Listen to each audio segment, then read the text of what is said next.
शिक्षक बंधू आणि भगिनींनो नमस्कार। मी माझ्या शैक्षणिक यूट्यूब चॅनलमध्ये आपल्या सर्वांचं सहर्ष स्वागत करतो। आजचा आपला व्हिडिओचा विषय हा राज्य वेतन त्रुटी निवारण समिती 2024 च्या संदर्भातला आहे।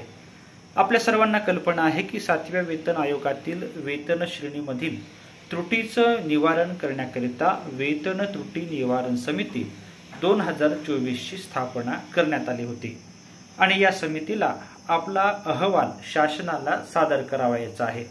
या पार्श्वभूमीवर आजचं पत्र हे एक महत्त्वाची बातमी देणार आहे। या पत्राचा नेमका आशय काय आहे ते आज आपण या व्हिडिओच्या माध्यमातून जाणून घेणार आहोत। अशाच प्रकारच्या विविध शैक्षणिक बातम्या जाणून घेण्यासाठी माझ्या YouTube चॅनलला लाईक करा, सबस्क्राइब करा आणि शेअर करा अशी नम्र विनंती मी आपल्याला या व्हिडिओच्या माध्यमातून करतो आहे। हे पत्र आहे वित्त विभागाचं 15/5/2024 हे पत्र माननीय सहसचिव आणि माननीय उपसचिव सर्व मंत्रालयीन विभाग यांना पाठविलेला आहे। पत्राचा विषय आहे राज्य वेतन त्रुटी निवारण समिती 2024 प्रस्ताव सादर करण्याबाबत आणि या अनुषंगाने दोन महत्त्वाचे संदर्भही आपल्याला स्क्रीनवर दिसत आहे। पत्रातला आशय आता आपण जाणून घेऊया। महोदय, संदर्भाधीन क्रमांक 1 येथील शासन निर्णयान्वये 7व्या वेतन आयोगातील वेतन श्रेणीतील त्रुटीचे निवारण करण्याकरिता वेतन त्रुटी निवारण समिती 2024 ची स्थापना करण्यात आली आहे।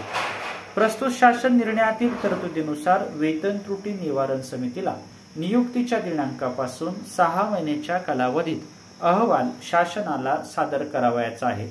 यास्तव मंत्रालयीन विभागाच्या अधीनस्थ असलेल्या शासकीय कार्यालयातील शासनाकडे प्राप्त झालेल्या 7व्या वेतन आयोगातील वेतन त्रुटी बाबतचे अहवाल प्रस्तुत शासन निर्णयातील परिच्छेद क्रमांक 3 व 4 येथील नमूद तरतुदीप्रमाणे कार्यवाही करून प्रस्ताव 2 महिन्यांच्या आत दिनांक 16 मे 2024 पूर्वी वित्त विभाग सेवा 9 कार्यासनाकडे सादर करण्याबाबत नमूद केले आहे।